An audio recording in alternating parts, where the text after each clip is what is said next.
बिस्मिल्लाहिर्रहमानिर्रहीम। इब्तिदा है रब जलील के बाबरकत नाम से जो दिलों के भेद खूब जानता है। अस्सलामु अलैकुम वरहमतुल्लाहि वबरकातुहू। मुज़म्मिल बिन रियाज़ आपकी खिदमत में हाज़िर है और आप देख रहे हैं MZAAUTO's रिपेयर।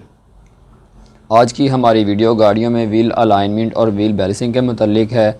तो इसमें सबसे पहला पॉइंट आता है कि गाड़ी की व्हील अलाइनमेंट कब करवाएं। तो गाड़ी की व्हील अलाइनमेंट जो है, अगर आप इसे किलोमीटर्स में देखें तो ये मैक्सिमम जो है 10,000 किलोमीटर के अंदर अंदर होनी चाहिए।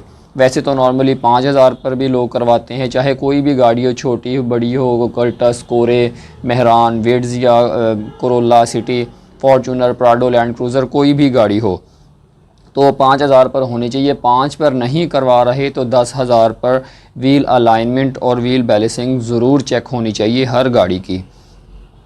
तो उसके बाद आ जाता है जी इसके करवाने का जो है वो फ़ायदा क्या है। अगर हम व्हील अलाइनमेंट करवाते हैं तो उसका फ़ायदा ये है कि उससे हमारी गाड़ी जो है एक तो वो बिल्कुल सीधी चलती है। ठीक है, गाड़ी अगर आप लॉन्ग रूट पर ड्राइव कर रहे हैं तो आपको बार बार जो है वो स्टीयरिंग को हाथ नहीं रखना पड़ता, स्टीयरिंग सीधा नहीं करना पड़ता, गाड़ी कभी लेफ़्ट नहीं जाएगी कभी राइट नहीं जाएगी। एक तो इसका ये फ़ायदा है। दूसरा इसका फ़ायदा ये है कि जो टायर आप 35-40 हज़ार किलोमीटर चलाते हैं, वही टायर जो है वो आप 50,000 किलोमीटर तक चला सकते हैं आसानी से, अगर आप बर वक्त जो है वो व्हील अलाइनमेंट और व्हील बैलेंसिंग करवाते रहें। और बैलेंसिंग करवाने का फ़ायदा ये होता है कि गाड़ी जो है वो स्मूथ चलती है, वाइब्रेट नहीं करती लॉन्ग ड्राइव पर, मोटरवे वगैरह पर। तो इसके ये फ़ायदे हैं। उसके बाद इसका एक और फ़ायदा होता है व्हील अलाइनमेंट का, जो है गाड़ी की फ्यूल एवरेज बहुत अच्छी रहती है।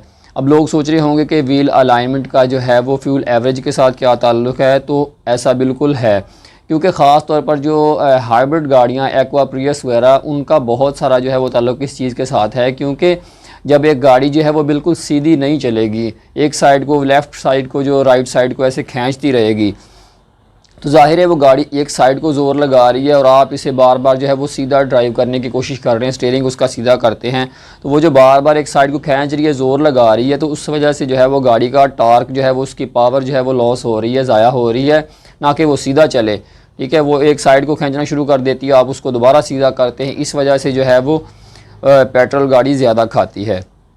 उसके बाद जो है व्हील अलाइनमेंट या बैलेंसिंग ना करवाने का जो है वो नुकसान क्या है। सबसे पहली बात ये है कि अगर आप गाड़ी की व्हील अलाइनमेंट नहीं करवाते, आपने टायर नए डलवाए 35-40 हज़ार 50 हज़ार रुपये के, और गाड़ी यूं ही चलाते रहे 5,000 10,000 20,000 किलोमीटर गाड़ी यूं ही चला दी। अब उसके जो फ्रंट वाले टायर हैं वो घिस जाएंगे, वो ज़्यादा घिसेंगे, पीछे वाले कम घिसते हैं। तो क्योंकि अगर हम कटाई करते हैं, मोड़ते हैं गाड़ी को लेफ़्ट राइट, वो फ्रंट व्हील होते हैं, इंजन का लोड फ्रंट पर होता है। सबसे पहले जो है गाड़ी के जो व्हील्स हैं वो फ्रंट वाले व्हील हैं, वो जंप खड्डे में लगते हैं। जब तक पिछले व्हील्स की बारी आती है तब तक तो हम गाड़ी वैसे ही स्लो कर चुके होते हैं, इसलिए जो है इसके टायर्स को बहुत नुकसान होता है, अगले टायर घिस जाते हैं। और मोस्टली हमने देखा है कि जो लोग बर वक्त अलाइनमेंट नहीं करवाते, उन्हें फिर करना क्या पड़ता है कि 2 टायर जो हैं वो चेंज करने पड़ जाते हैं वक्त से पहले ही, क्योंकि वो फ्रंट पे लगे हुए थे, वैसे ही चलते रहे, या एक टायर समझ लें कि एक साइड से एक किनारी उसने घिसा दी, या अंदर वाली या बाहर वाली, या अगले दोनों टायर जो हैं वो, गाड़ी जिसे कहते हैं कि गाड़ी टायर चाटना शुरू कर देती है, घिसाव शुरू कर देती है टायरों का, अब नॉर्मल ये सीन होता है। और वाइब्रेशन जो है, दूसरा व्हील बैलेंसिंग जो है वो ना करवाने का नुकसान ये है कि एक तो गाड़ी लॉन्ग रूट पर जो है वाइब्रेट करती है। ठीक है, 110 से 120 की स्पीड के दरमियान जो है वो गाड़ी वाइब्रेट करती है। दूसरा ये है कि नए मॉडल्स की जितनी भी गाड़ियाँ आप देख रहे हैं, कोरोला हो, सिटी हो, प्रियस वगैरह, जितनी भी गाड़ियाँ आ रही हैं, चाहे वो इम्पोर्टेड हों या पाकिस्तानी हों, उनका जितना भी इंटीरियर है, उसका डैशबोर्ड, उसके दरवाज़ों की इंटीरियर पोशिश जो है, उसके गार्निश, वो सारे प्लास्टिक के बने होते हैं एक तो ऑलरेडी। दूसरा, उनकी जो फिटिंग है उनमें बहुत कम उन्होंने स्क्रू, जिसे हम पेच कहते हैं, वो बहुत कम लगे होते हैं, नट बोल्ट्स नहीं लगे हुए, बहुत कम लगे होते हैं, शाज़ो नाज़र 1-2 लगे होते हैं। बाकी सारे की सारी जो इंटीरियर पोशिश, गार्निश, डेकोर वगैरह जितने भी हैं वो सारे क्लिप्स की मदद से लगे होते हैं, जिसे हम मक्खियाँ भी कहते हैं देसी ज़ुबान में, क्लिप्स की मदद से लगे होते हैं।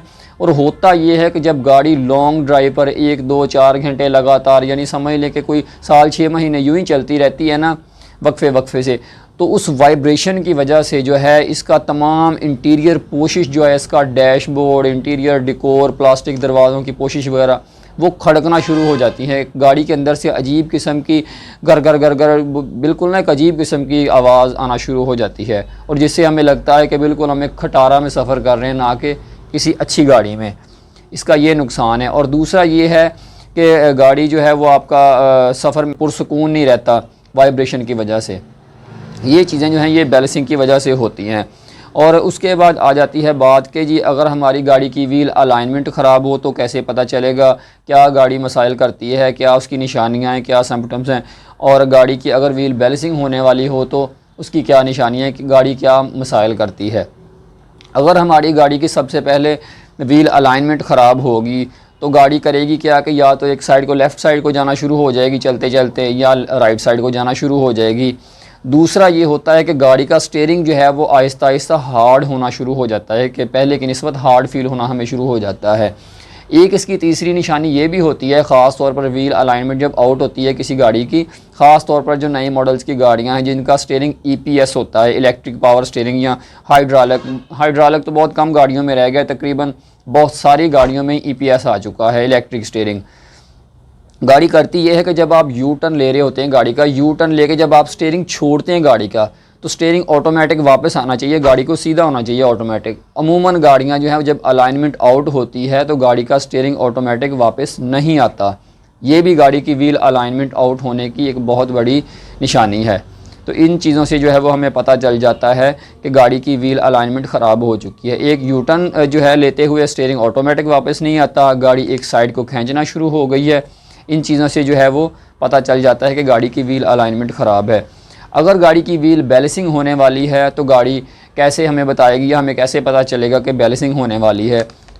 अगर आप मोटरवे पे जा रहे हैं, साफ़ सुथरा रोड है, रोड के ऊपर ज़्यादा वो बम्पी रोड नहीं है, ख़राब नहीं है, बिल्कुल मोटरवे साफ़ रोड है, तो अगर आप 100, 110, 20 के स्पीड पर होंगे तो गाड़ी जो है एक वाइब्रेशन शुरू कर देगी। आपको यूँ फील होगा कि आप किसी वाइब्रेटर के ऊपर बैठे हुए हैं। गाड़ी की सारी बॉडी जो है वो वाइब्रेट करेगी, ना कि किसी एक साइड से वाइब्रेशन आएगी। तो ये जो है ये व्हील बैलेंसिंग का होता है। इसमें एक और इशू भी आ जाता है कि इसके जो हैं वो फ्रंट के जो ख़ास तौर पर फ्रंट व्हील ड्राइव गाड़ियां हैं उनके एक्सल जो हैं, जिसे हमारे दोस्त अक्सर गोडे या उनके इंटीरियर जो इनर साइड के जॉइंट होते हैं जिसे कुप्पे कहते हैं, उनमें प्ले आ जाए तो भी गाड़ी वाइब्रेट करती है स्पीड में। लेकिन वो वाइब्रेशन कुछ इस टाइप की होती है कि अगर आपने एक्सीलेटर के ऊपर पाँव रखा हुआ है तो वाइब्रेशन आ रही है, जैसे ही आप पाँव उठाते हैं एक्सीलेटर से तो उसी वक्त ही वो वाइब्रेशन ख़त्म हो जाती है। तो वो वाइब्रेशन जो है वो वाली एक्सल शाफ्ट की होती है। अगर आपने लगातार पाँव रखा हुआ है 120 की स्पीड पे वाइब्रेशन आ रही है, आपने पाँव उठाया, गाड़ी फिर भी वाइब्रेट करती रही है उसी 2-3-4 सेकंड में, तो ये 100% जो है इंशाल्लाह ताला ये व्हील बैलेंसिंग की ही वजह से होता है। तो ये छोटी छोटी चीज़ें जो है इन्हें कोशिश किया करें कि बर वक्त जो है वो गाड़ी की व्हील अलाइनमेंट और बैलेंसिंग करवाएं, ताकि आपकी गाड़ी के टायर जो हैं एक तो वो ज़्यादा लाइफ चल सकें, और दूसरा इसका फ़ायदा ये होता है इन चीज़ों के करवाने का कि जब गाड़ी के टायर उतरते हैं ना व्हील अलाइनमेंट और बैलेंसिंग करवाने के दौरान, क्योंकि वो व्हील अलाइनमेंट वाले चारों उसके व्हील्स खोल लेते हैं गाड़ी के, और जब मशीन पे चढ़ाते हैं तो उनमें से जो सबसे अच्छे टायर होते हैं उनको फ्रंट पर लगा देते हैं, और जो थोड़े से नाकस होते हैं, चल चुके होते हैं, उन टायर्स को उठाकर पीछे लगा देते हैं गाड़ी की पिछली साइड पर। यानी तो उससे ये होता है कि एक तो गाड़ी का स्टीयरिंग बिल्कुल स्मूथ हो जाता है, सॉफ्ट हो जाता है, और दूसरा जो है वो गाड़ी की व्हील अलाइनमेंट के तमाम जो है वो सिस्टम उसका ठीक कर देते हैं। उसका टो वगैरह बिल्कुल इन आउट करनी हो जो भी हो वो ठीक हो जाती है, गाड़ी का स्टीयरिंग सीधा हो जाता है।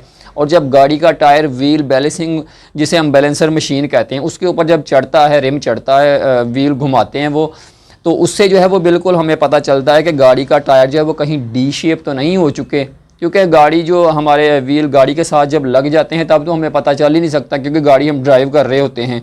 या तो वो कोई टेक्नीशियन मैकेनिक जैक पर उठा के उन्हें घुमा के देखेगा तब पता चलेगा, या फिर जब बैलेंसिंग हो रही होती है, जब मशीन घुमाती है टायर को, तब पता चलता है कि कोई टायर इसमें से जो है वो डी शेप टेढ़ा तो नहीं हो चुका। और दूसरा जो है वो टायरों का, जैसे ये वाले टायर जो हैं ऐसे नाकस टायर जो हैं वो भी सामने आ जाते हैं, खुदा ना खास्ता कोई टायर डैमेज तो नहीं है, किसी के अंदर कोई क्रैक तो नहीं आ चुका। तो ये सारी चीज़ें जो है ये व्हील बैलेंसिंग और अलाइनमेंट में नज़र आती हैं, और ये करवाने का बड़ा फ़ायदा होता है। तो उम्मीद करते हैं आज की वीडियो आपको पसंद आई होगी। नेक्स्ट वीडियो तक के लिए इजाज़त दीजिए। अल्लाह हाफिज़।